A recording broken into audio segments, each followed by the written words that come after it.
having robot voice, so please excuse us for that. We're still here with the Nkuhumas, and from my vantage point, I've got another vehicle that's joined us in the sunny, but from my vantage point, I'm guessing the majority of the group is here. I haven't seen the teeny tiny cub yet, so I don't know if that one and the two, and the mum and Amber Eyes are around, but I would assume, my assumption is that they are. I haven't been able to search farther into the bushes thus far, but from my little view here, yeah, most of them should be here. Now, we just had this female grooming. This was the female that initiated the Nyala hunt. Oh, the one lioness that's just in front of us here has this wound on its flank. You can see just here. All right. I actually don't know, because this wound was there before I started. And the first time I saw the Nkuhumas, I had all of you lovely viewers asking me if I could see her and if we could check on the wound. So I don't know if there's someone out there who would like to answer that question for Lynn, as I am positive it's probably from hunting, but I'm not sure because we don't see the Nkuhumas as much as we would like to. And again, this wound is probably about 4 months old now, something like that, and it's on such an awkward spot for her that it's very difficult to heal. It is looking better. You can see, I don't think the flesh is going to come back completely, but the margins look fine.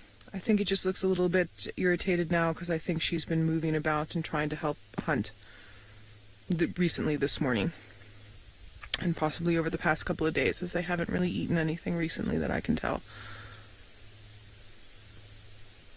But they're in a good spot. This is a good little area for a lot of antelopes to walk through to get to the dam. So like that Nyala bull came through, it's entirely possible that more Nyala come through, or maybe zebra come through, or maybe wildebeest come through.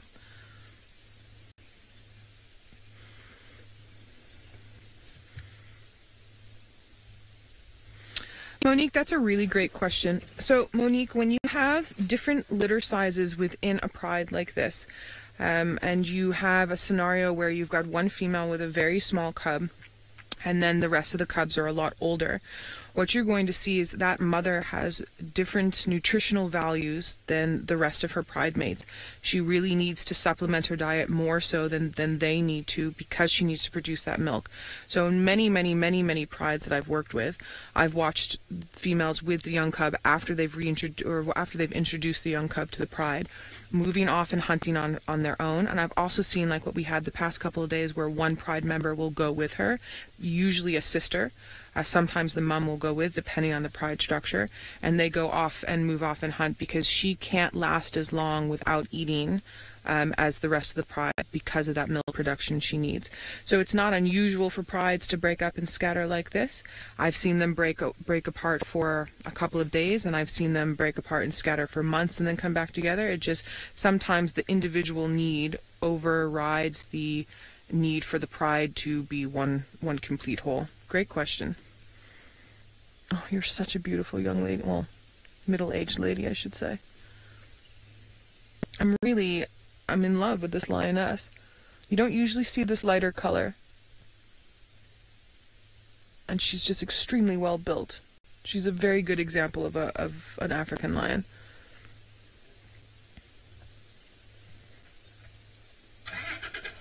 Sorry for the noise in the background. Our other vehicle is just moving around.